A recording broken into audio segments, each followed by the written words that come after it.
एडो learning point में सभी दोस्तों का हार्दिक स्वागत है। आइए दोस्तों, हम आपके लिए लेकर आए हैं आने वाली परीक्षाओं से संबंधित एक बहुत ही महत्वपूर्ण वीडियो। और आज का हमारा टॉपिक है रस।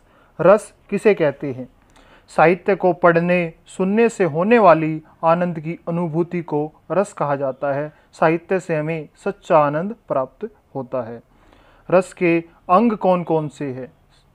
रस के 4 मुख्य अंग हैं: स्थायी भाव, विभाव, अनुभाव और संचारी भाव। ये चारों ही रस के मुख्य अंग हैं। स्थायी भाव वह भाव जो व्यक्ति के मन में विद्यमान होते हैं और कभी नष्ट नहीं होते। काव्य की प्रक्रिया के दौरान वह अंत तक चलते रहते हैं। स्थायी भाव की संख्या 9 मानी गई है। रसों की संख्या भी 9 है। विभाव स्थायी भाव के उद्बोधक कारण को विभाव कहते हैं। विभाव 2 प्रकार के होते हैं: आलंबन विभाव और उद्दीपन विभाव। ये 2 विभाव के प्रकार हैं। आलंबन विभाव जिसका आलंबन या सहारा पाकर स्थायी भाव जागृत होते हैं या उत्पन्न होते हैं, वह आलंबन विभाव कहलाता है। जैसे नायक नायिका का प्रेम। आलंबन विभाव के 2 प्रकार हैं: आश्रयालंबन और विषयालंबन। आश्रयालंबन जिसके मन में भाव जगे उसे आश्रय आलंबन कहते हैं, और विषयालंबन जिसके प्रति भाव जगे उसे विषय आलंबन कहते हैं। उदाहरण के तौर पर दुष्यंत ने शकुंतला को उद्यान में देखा और उसके रूप सौंदर्य को देखकर भाव विभोर हो उठा। इस वाक्य में आश्रय दुष्यंत है और विषय शकुंतला जी। उद्दीपन विभाव जिन वस्तुओं या परिस्थितियों में स्थायी भाव उद्दीप्त होना है, बढ़ना होने लगता है, वहाँ उद्दीपन विभाव पाया जाता है। जैसे कोयल की आवाज़, चांदनी रात, एकांत स्थान, नायक और नायिका की शारीरिक चेष्टाएं, सुहावना मौसम, बहती नदी। ये सभी जो भाव हैं ये उद्दीपन विभाव के अंतर्गत माने जाते हैं। उद्दीपन विभाव से जो तात्पर्य है वो क्या है? जो नायक और नायिका की जो मनोगत वृत्ति है उसको ये बढ़ाने का कार्य करता है, उसे उत्तेजित करने का कार्य करते हैं। अनुभाव मनोगत होता है मन में उत्पन्न होने वाले भाव को अभिव्यक्त करने वाली शारीरिक क्रिया अनुभाव कहलाती है। अनुभाव मुख्यतः 8 की संख्या 8 है। पहला स्तंभ, स्वेद, रोमांच, स्वरभंग, कंप, विवरणता, रंगहीनता, अश्रु, प्रलय, संज्ञाहीनता। संचारी भाव मन में संचरण करने वाले भाव को संचारी भाव कहते हैं। यह भाव स्थायी नहीं होते, आते जाते रहते। ये मन में एक बार उठते हैं और फिर से चले जाते हैं। संचारी भाव की संख्या 33 है। पहला हमारा संचारी भाव हर्ष, विषाद, त्रास, लज्जा, ग्लानि, चिंता, शंका, असूया। असूया होता है दूसरे के उत्कर्ष के प्रति असहिष्णुता।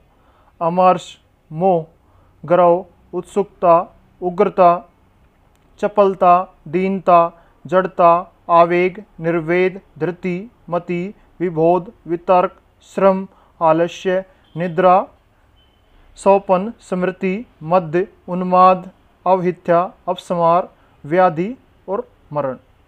रस के प्रकार आचार्य भरत मुनि ने जो रसों की संख्या 8 ही मानी है। उन्होंने जो आचार्य भरत मुनि थे वो नाट्य विधा के प्रवर्तक थे। उन्होंने जो शांत रस को रस के अंदर स्वीकार नहीं किया है। आचार्य अभिनव गुप्त ने रसों की संख्या 9 मानी है और रसों की संख्या को मुख्यतः 9 ही माना जाता है।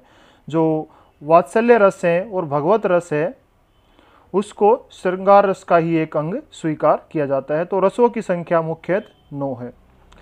पहला हमारा रस है श्रृंगार रस, इसका स्थायी भाव है रति। दूसरा है करुण रस, इसका स्थायी भाव है शोक। तीसरा है रौद्र रस, इसका स्थायी भाव है क्रोध। अगला है वीर रस, इसका स्थायी भाव है उत्साह। अगला है हास्य, इसका स्थायी भाव है हंसी या हास्य। शांत रस का स्थायी भाव है निर्वेद या शांत।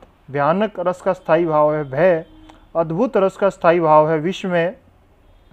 विभत्स रस का स्थायी भाव है घृणा या जुगुप्सा। और अगला जो हमारा 10वां और 11वां नंबर है, जो वात्सल्य रस का स्थायी भाव ममता और स्नेह और भक्ति का है वैराग्य और अनुराग। जो 10 और जो 11 नंबर है, इन दोनों स्थायी भाव को श्रृंगार रस का ही एक भाग माना जाता है। ये दोनों को श्रृंगार रस के अंदर इनको स्वीकार किया गया है। श्रृंगार रस, इसके दो भेद हैं, संयोग श्रृंगार और वियोग श्रृंगार। संयोग श्रृंगार, संयोग श्रृंगार में नायक नायिका के बीच प्रेमपूर्ण वार्तालाप, उनकी शारीरिक चेष्टाएं, मधुर स्मृतियों का वर्णन काव्य रचनाओं में किया जाता है। संयोग श्रृंगार का एक बहुत ही अच्छा उदाहरण आपके सामने प्रस्तुत किया गया है। देखिए दोस्तों, बतरस लालच लाल की मुरली धरी लुकाए, सौंह करे बोहनी हंसे, देन कहे नटी जाए। एक गोपी श्री कृष्ण की मुरली को छुपा लेती है, वह उनसे बातों का जो रस है, आनंद है, वो लेना चाहती है। तो जब श्री कृष्ण उनसे अपनी मुरली मांगते हैं तो वो अपनी वाणी से तो मना कर रही है, लेकिन बाहों से वो हंस रही है। ये संयोग श्रृंगार का बहुत ही अच्छा एक उदाहरण है। दूसरा है वियोग श्रृंगार। वियोग श्रृंगार में नायक नायिका के बीच प्रेम तो होता है, लेकिन वे एक दूसरे से दूर होने के कारण विरह की अग्नि में जल रहे होते। उनके विरह का वर्णन काव्य में होता है। निस्दिन बरसत नयन हमारे, सदा रहती पावस ऋतु हम पे, जब ते श्याम सिदारे। श्री कृष्ण के जाने के बाद जो गोपियाँ की आंखों से आंसू बहते रहते हैं, उन्हें ऐसा लगता है कि जैसे वर्षा ऋतु ही अब भी चल रही है।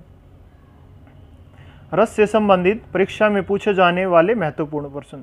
विभिन्न परीक्षाओं में रस से संबंधित प्रश्न पूछे जाते हैं। साहित्य के संदर्भ में रस किसे कहते हैं? तो हमारा ये ऑप्शन रहेगा सेकंड, आनंद की अनुभूति। रस के मुख्य अंग कौन कौन से हैं? तो रस के मुख्य अंग हैं स्थायी भाव, विभाव, अनुभाव और संचारी भाव। तो हमारा ऑप्शन है 5, उपरोक्त सभी, यही हमारा आंसर होगा। रस कितने प्रकार के होते हैं? तो हमारा ऑप्शन नंबर है 3, रस 9 प्रकार के होते हैं।